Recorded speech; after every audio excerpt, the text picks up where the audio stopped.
Pertanyaan berikut dari Rachel Maromon di Balikpapan. Ya. Ingin bertanya, Yesus belum datang ke dunia ini menebus dosa kita, tetapi kenapa Henok, Elia, dan Musa waktu itu sudah naik ke surga? Apabila Yesus tidak berhasil, apakah ketiga orang itu akan turun dari surga? Akan turun. Silakan, pendeta.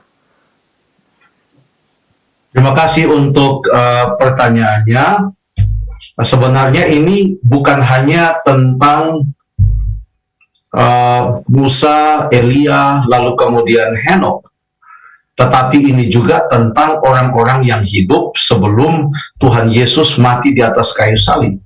Pada waktu mereka berdosa, di zaman perjanjian lama, mereka membawa seekor anak domba, lalu kemudian mereka mengakui dosa mereka, lalu dosa mereka itu diampuni, lalu kemudian setahun sekali pada hari pendamaian, pada waktu bait suci itu dibersihkan, itu digambarkan di dalam Imamat pasal yang ke-16, maka dosa-dosa mereka dihapuskan.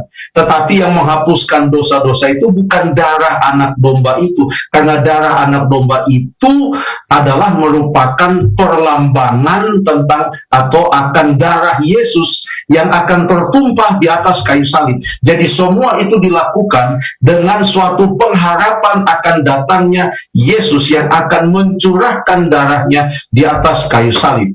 Jadi pertanyaannya sebenarnya bukan hanya untuk Henok, Elia, dan Musa, tetapi untuk semua orang yang telah dinyatakan dosa mereka sudah diampuni, dosa mereka sudah dihapuskan, padahal Tuhan Yesus belum mati di atas kayu salib. Jadi saya anjurkan, biarlah kita tidak berandai sekiranya Tuhan Yesus tidak lahir, sekiranya Tuhan Yesus tidak mati, atau sekiranya Tuhan Yesus tidak bangkit, dan lain sebagainya. Sebab apa yang telah dilakukan oleh Tuhan Yesus Kristus telah melalui sebuah rencana keselamatan yang sangat-sangat matang direncanakan. Dan walaupun Tuhan Yesus harus menghadapi itu dengan pergumulan yang hebat, seperti pada waktu ia berdoa di Taman Getsemani, yang menurut Lukas pasal yang ke-22, darahnya itu seperti tetes atau keringatnya itu seperti tetes-tetes darah, pergumulan yang sungguh luar biasa. Lalu kemudian di kayu salib ia sampai berseru, Eli, Eli, lama sabachthani. Allahku, Allahku, mengapa engkau meninggalkan aku?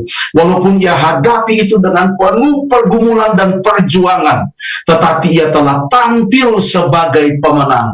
Rencana keselamatan berjalan seperti yang telah direncanakan. Tidak ada satupun dari rencana keselamatan itu yang gagal. Nubuatan-nubuatan dan segala rencana telah terjadi sebagaimana mestinya, dan kedepannya sampai kepada kedatangan Yesus yang kedua kali, itu pun akan terjadi seperti yang telah dinubuatkan dan dijanjikan.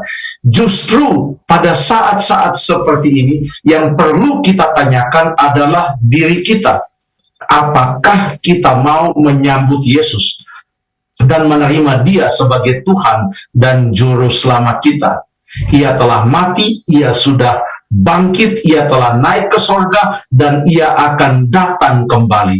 Apakah kita bersedia untuk menyambutnya? Mengenai Henok, mengenai Musa, dan mengenai Elia, tentu Allah dengan hikmatnya mempunyai pertimbangan-pertimbangan sehingga mereka bisa diangkat masuk ke dalam kerajaan sorga.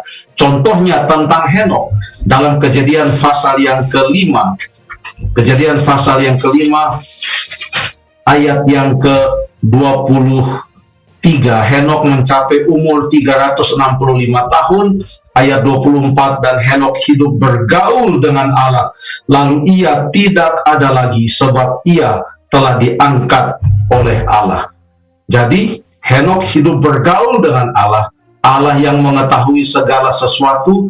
Ia putuskan Henok diangkat ke sorga, Musa diangkat ke sorga, Elia diangkat ke sorga, dan itu telah terjadi.